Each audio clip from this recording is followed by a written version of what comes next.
So hi everybody, this is a continuation of our water system we have on Patrick Acres. I thought I'd do a little bit about the off-grid laundry that we have. This is something we've had for a couple of years, and I made it so it's easy for us to do our laundry and don't have to go to the laundromat anymore. Sorry about the mess. We just got done with snowstorms. We just got back. As you can see around here, this is home for the summertime. We just got back from touring the U.S., which we do every year when it gets cold. And down a ways here, you can see we have the pond way down the back there. And behind the tractor is where our tiny home's going to go.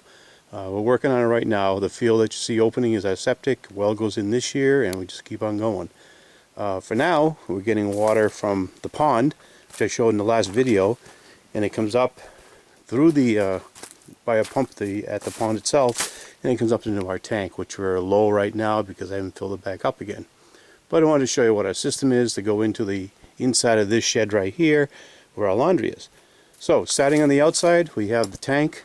Comes down to a large water filter like the kind you would see in a Walmart filter. That's what we have in there to pick up the large particles that we have. The water's pretty clean that we have down here in the pond. There's not a lot of garbage floating around even during the summertime. It's a moving pond. It's not stagnant, which is fortunate for us. The gas tank you see behind it is for our dryer, which I'll talk about a little bit later. So going over, we have our power system that we use on our grid. Probably one of the best things I've bought. This is a Harbor Freight 3,000 watt generator. Powers everything we have here that we need. It takes care of this. It takes care of the washer and dryer. It charges our RV when I need it. I do have solar panels on the roof, but cloudy days like today, I have to do a couple-hour charge on it, but other than that, it's fine. This solar panel here is for a battery I have inside my workshop, and as you can see, the hot tub is not uncovered yet because we're just up here. So anyway, let's get back and let's take a look inside. So inside the shed, flip the door over, is our washer and dryer. And I think what I'll do, so we have a light, over here, make it a little easier to see, is that I'll turn on the generator and then I'll close the door to cut out the sound, and we'll talk about it inside here. So let's start this little puppy up. Wonderful thing, starts right up.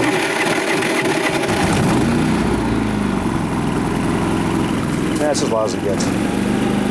And I have about 2,100 hours on it so far, and it runs wonderful. Change the oil, take care of it, it works great. So let me close the door and we'll go back. Okay, so this is our system we have here. Hope you can see it all. A little dark, I apologize, but that's okay. We have a front loading washer and we have a gas dryer. So it works just like the home. Now I want to get for my wife what she wanted so she'd be able to do laundry anytime she wants without a big hassle. So what we've done is I put in the water system that we have, and I'll talk about that in a second. But as far as the water comes down, comes through right in here, right down to that area, goes down into the pump. I happen to have a pump on hand. This is again a Harbor Freight cheapy pump. It's about 75, 80 bucks. Maybe it's gone to about 150 now, but whatever it was. It's a shallow well pump. I just have it plumbed in. Quick fittings that are on here right now. So in the wintertime when I leave, I can take everything out and drain it. And actually I probably have to do that tonight because it's supposed to get down to 28 tonight. It's supposed to snow tonight. Here we are in the end of April. Anyway, comes up through, shut off valve so I can shut off and isolate it from the rest of the filters. Up around, and as I said, we have a fairly clean pond. I had to check with the state state lab, and I just took a sample itself, and everything was clean. Except they couldn't give it 100% for Giardia because in the state of Maine, if you have like at least 1 part in a million, they can't give you 100% clean. But I do have a test kit, which I'll throw a little picture of it, which I found on eBay for testing for Giardia, and nothing's ever come up. We use the water that comes out of here, goes into the camper. I fill once a week. We use it in that particular point in the camper, mostly for washing. Our drinking water we still buy just to keep it happy. And this year I'm going to put together my Berkey filters again, so I'll have a Berkey filter set. So anyway, the way I have filters is one outside that takes the large particles, if any of them are in there. This first filter right here has a 0.5 micron filter that takes down a lot of the smaller sediments. The one next to it is a 0.1 micron filter. And then it goes through and it goes to the washing machine. And then after the washing machine goes to the last filter I have, which is a 0.1 absolute filter. And that takes it down to 0.1 absolute. And that means it'll take away all the protozoa and the small bugs that are in there that can get you sick, like giardia and things like that. But just to make sure of it, before I throw it, it goes down to a valve on the outside like a regular hose. Before I fill the camper, I always throw some bleach into it, just a little bit, and disinfect my tank inside and fill it up. And again, we still use bought water for our drinking water, for coffee, things like that. Okay, getting back to the washer that we have. So this is a front load, regular front load washer. This is a stackable. The dryer stacks on top of this one. We got them both for 80 bucks. Can't beat the price. It was a used one on Craigslist, so we went down and picked it up, and it works great. The way it works, though, is that the water that comes in, because my tank is only up probably 8 feet above the height of this washer, there's not enough pressure to come down inside. I tried it before, and I know some washers have an internal pump that pumps the water in.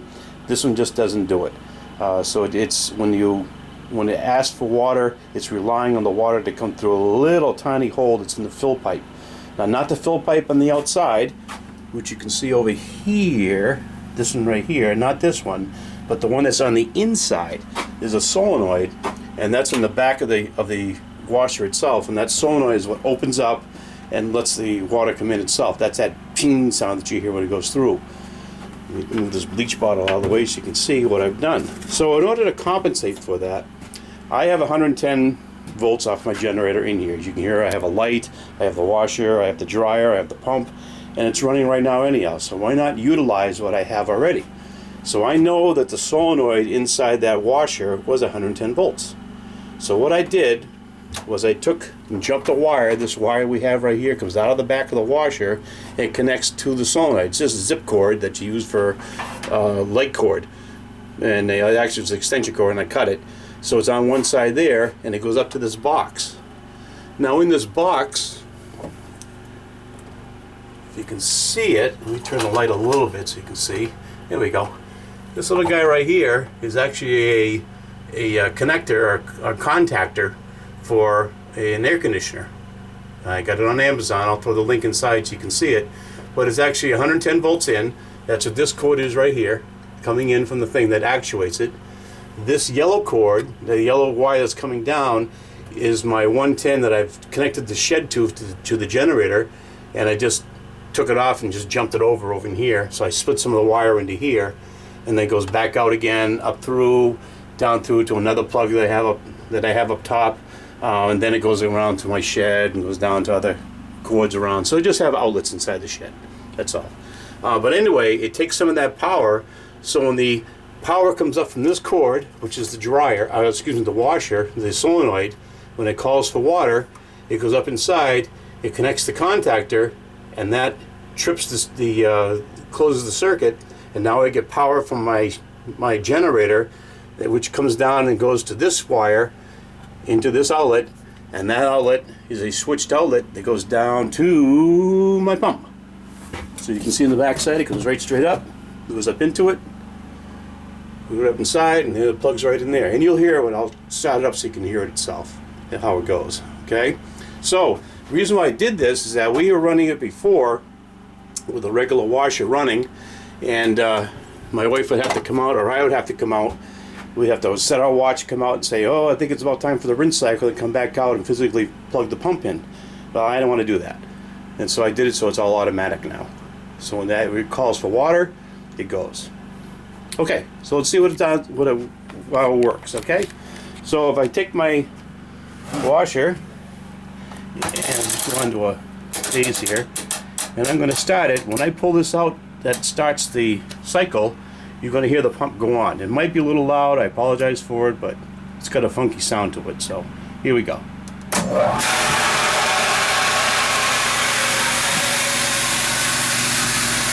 You can see it or not?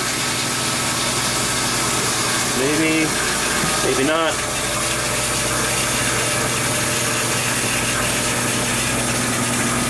There you go, water coming in. You can see it a little bit. Is the water coming in? and the pump is running. If I was to push this water off, the cycle, to shut it off, pump shuts down, stops, and it'll do its funny blowdown thing after a while. Makes kind of a funky sounding, there it is.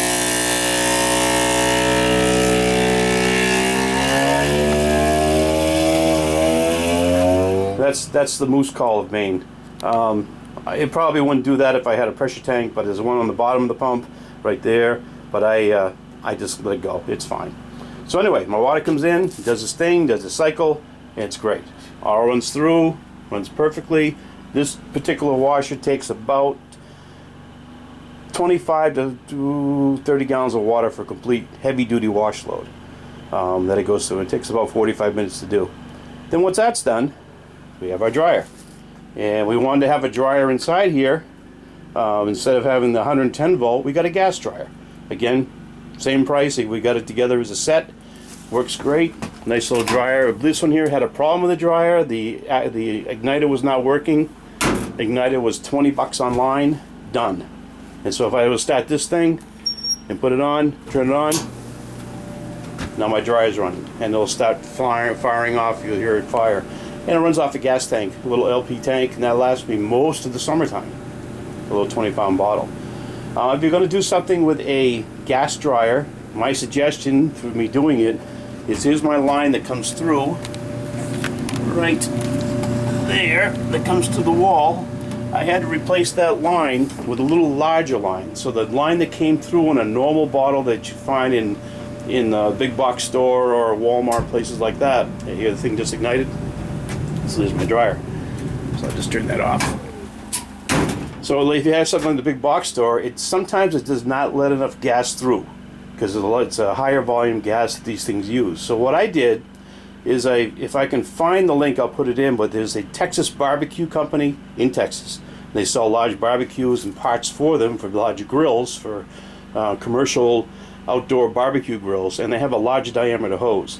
The ends are the same, the hose is bigger. So instead of having a 1/4-inch hose, they have a 3/8 hose that comes through, and it gives a little bit more gas volume that comes into it. So it seems to work fine. We do laundry. We get here about April. We leave at the end of October. Eventually, when the little house is built in the front there, we'll be here all year round. They'll be a couple, 3 years. But right now, it works wonderful for us. We do about 3 or 4 loads a week. And when the water gets down low, we just redo it again. So let me go back outside. Take a peek, turn this guy back off, hear me talking. And again, we apologize for the mess out here, because we just getting through with windstorms and snowstorms and broken trees and all kinds of stuff. I can't even move my sawmill over to start cutting and working on stuff. So I hope that helps. It's just our little off-grid laundry up here in off-grid central Maine in Patrick Acres. Thank you very much, and have a great day.